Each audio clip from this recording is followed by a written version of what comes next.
দক্ষিণবঙ্গে ভারী বৃষ্টি, টানা বৃষ্টিতে জল জমেছে বিভিন্ন জেলায়। আসানসোলের বিস্তীর্ণ এলাকা নদীতে পরিণত হয়েছে। জল থই থই কঙ্কালীতলা মন্দির চত্বর। অন্ডাল বিমানবন্দরও জলমগ্ন। দুদিনের টানা বৃষ্টিতে বিপর্যস্ত জনজীবন।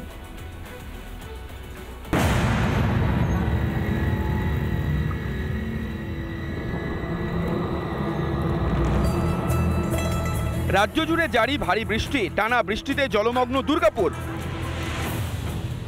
আমি দাঁড়িয়ে আছি পানাগড় শিল্প তালুক সংলগ্ন 19 নম্বর জাতীয় সড়ক এবং এই জাতীয় সড়কের সঙ্গে লাগোয়া যে সার্ভিস রোড, তার অবস্থাটা একটু দেখাতে বলি যে কি অবস্থা। একটা ছোটখাটো জলাশয়ের রূপ নিয়েছে এই সার্ভিস রোড। অন্ডাল বিমানবন্দরের ভিতরেও জমেছে জল, বিঘ্নিত বিমান পরিষেবা। অন্ডালের থানা রোড সহ পাশাপাশি বিভিন্ন এলাকায় জল থই থই অবস্থা। বহু বাড়িতে ঢুকেছে জল। প্রবল দুর্ভোগে দুর্গাপুরের main gate, Bidhannagar, Raturia, Angadpur, housing colony, Benachiti এলাকার বাসিন্দারাও। গলসির চাক তেঁতুল পঞ্চায়েতের একাধিক এলাকায় জল, ভেঙে পড়েছে কাঁচা বাড়ি। কাঁকসাতেও একই চিত্র। পানাগড়ের রেলপার, সারদাপল্লী ও সুভাষপল্লী এলাকাতেও জল। নাগারে বৃষ্টিতে আশঙ্কাজনক অবস্থা আসানসোলের রেলপারেরও। গারুই নদীর জল বাড়ায় হু হু করে এলাকায় জল ঢুকতে শুরু করেছে। বড়সড় বিপদ এড়াতে এলাকায় চলছে পুলিশি টহলদারি। বেশ কিছু পরিবারকে নিরাপদ স্থানে নিয়ে যাওয়া হয়েছে। নামানো হয়েছে উদ্ধারকারী দল। আজকে আমরা কিছুটা রাহাত পেয়েছি এখন পর্যন্ত। মানে যেভাবে ট্রেন সব নেরো করে দিয়েছে, নদীটা নেরো করে গেছে দখল করে, জল বেরোবার রাস্তা নেই। সেই জন্য বৃষ্টি হলে, অল্প বৃষ্টি হলে জলটা চলে আসে। এবার কন্টিনিউ যে বৃষ্টিটা হয়েছে, নদীতে জলটা বেড়েছে, সব নদী নালা ভরে গেছে। আগেও বলেছিলাম যে গারুই নদী নিয়ে বিপদে আমরা পড়তে চলেছি, কিন্তু আমাদের কথা শুনবে কে? সব খুব জ্ঞানী ব্যক্তিরা বসে আছে, শুধু ঠান্ডা ঘরে বসে সিদ্ধান্ত নেয়। এই মিটিং, ওই মিটিং, ওই মিটিং। আমরা মিটিং হলে সমস্যা সমাধান হবে? মিটিং এ যা সিদ্ধান্ত হচ্ছে সেটা তো ইমপ্লিমেন্ট করতে হবে। আসানসোলের কল্যাণপুরও জলের তলায়, চলছে নৌকা। অন্যদিকে রানীগঞ্জের বিস্তীর্ণ এলাকাও জলমগ্ন। জলের তোরে ভেসে যাচ্ছিল 5 জন, তাদের কোনো ক্রমে উদ্ধার করা হয়। এলাকায় যায় দমকল বাহিনী। জল জমেছে কুলটির প্রিয়া সিনেমা হল সংলগ্ন এলাকায়। দুর্দশার মুখে দিন গুজরান স্থানীয়দের। দুদিন ধরে টানা বৃষ্টিতে পুরুলিয়ার ভাঙল রাস্তা। ভেঙে পড়ল মণিহারা অঞ্চলের অদালি গ্রামের রাস্তা। বাঁকুড়া, কাশীপুর, মণিহারা, মোহনডাঙ্গা সহ বিস্তীর্ণ এলাকার সঙ্গে বিচ্ছিন্ন যোগাযোগ। বানবাসী নদিয়ার হবিবপুরের বিস্তীর্ণ অঞ্চল। একাধিক বাড়িতে ঢুকেছে জল। কোথাও হাঁটু জল তো কোথাও কোমর পর্যন্ত। বাধ্য হয়ে অন্যত্র আশ্রয় নিতে হচ্ছে বাসিন্দাদের। ইলামবাজারের মাহেশাপুরে রাস্তা ধসে বিপত্তি। জলের তোরে ভেসে যায় পণ্যবাহী একটি গাড়ি। কোনো ক্রমে প্রাণে বাঁচেন চালক ও খালাসি। কোপাই নদীর জলে জলমগ্ন কঙ্কালীতলা মন্দির চত্বর। তা সত্ত্বেও ভক্তদের আনাগোনা রয়েছে মন্দিরে। রিপাবলিক বাংলা। একেবারে কাদা প্যাচপেচে রাস্তা, আর সেই রাস্তা দিয়ে স্কুলে আসে যায় কচি কাচারা। এই রাস্তা দিয়ে বৃষ্টি মাথায় করে স্কুলে যাতায়াত করেন শিক্ষকরাও। দাসপুরের রাস্তা এতটাই বেহাল, দেখলে চমকে যাবেন। কিন্তু প্রশাসনের ভূমিকা কি? প্রশাসন নীরব দর্শক। এক হাতে জুতো জোড়া আর অন্য হাতে মিড ডে মিলের সবজির ব্যাগ। কাদাময় রাস্তায় একটু ব্যালেন্স হারালেই আর রক্ষা নেই। চণ্ডীপুর গ্রামের এই বিপজ্জনক রাস্তা দিয়েই নিয়মিত স্কুলে আসতে হয় 5 জন শিক্ষককে।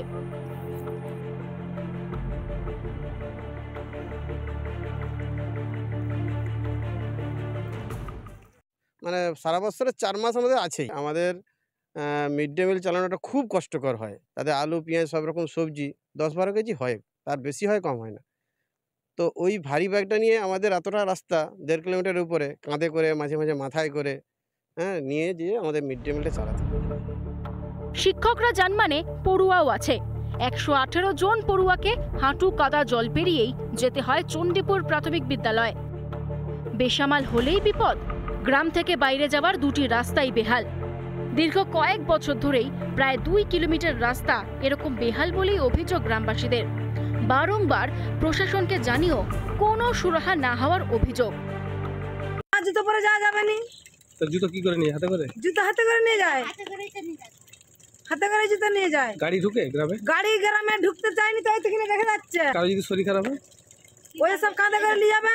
ছেলেরা পড়াশোনা করে? পড়াশোনা করে যেতে পারেনি, সবাই কি করে যায়? বর্ষাকাল তাহলে স্কুল যায় না? আপনারা বলেননি কাকু রাস্তা বাগানোর জন্য? রাস্তা বাগানে বললেও কিছু করেনি। বছরের পর বছর এই কাদামাখা রাস্তা দিয়েই যাতায়াত করতে হয় সকলকে। এত বছরেও কেন হলো না রাস্তা মেরামতির কাজ? সদুত্তর নেই পঞ্চায়েত প্রধানের কাছে।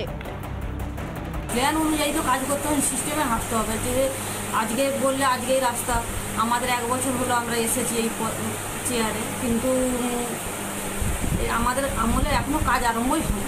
এটা আগের প্রধান কাজ ঠিক করে গেল, সেই কাজগুলো এখনো চলছে। ভোট আসলেই প্রতিশ্রুতি আর ভোট ফুরলেই ফক্কা, এমনই অভিযোগ করছেন গ্রামবাসীরা। আদৌ হবে চণ্ডীপুর গ্রামের রাস্তা মেরামত? রিপাবলিক বাংলা। এ যেন নাকের বদলে নরুন পাওয়া। ঝাড়গ্রাম মেডিকেল কলেজ থেকে চোখের ওষুধের বদলে দেওয়া হয়েছে পেটে ব্যথার ওষুধ। এমনই অভিযোগ সদ্য ছানি অপারেশন করা হাসি দাসের, আর তাতেই চাঞ্চল্য ছড়িয়েছে গোটা এলাকায়।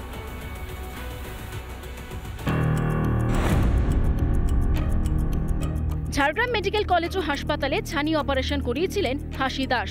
তারপরে চোখের ড্রপ প্রেসক্রিপশনই লিখে দেন ডাক্তার। হাসপাতালের ফার্মেসি কাউন্টার থেকে বিনামূল্যে ওষুধ দেওয়া হয়।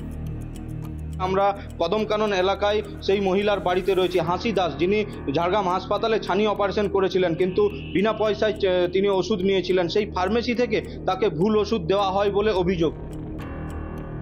প্রেসক্রিপশনে যে ওষুধ লেখা ছিল তার বদলে অন্য ওষুধ দেওয়া হয় হাসপাতালের ফার্মেসি থেকে।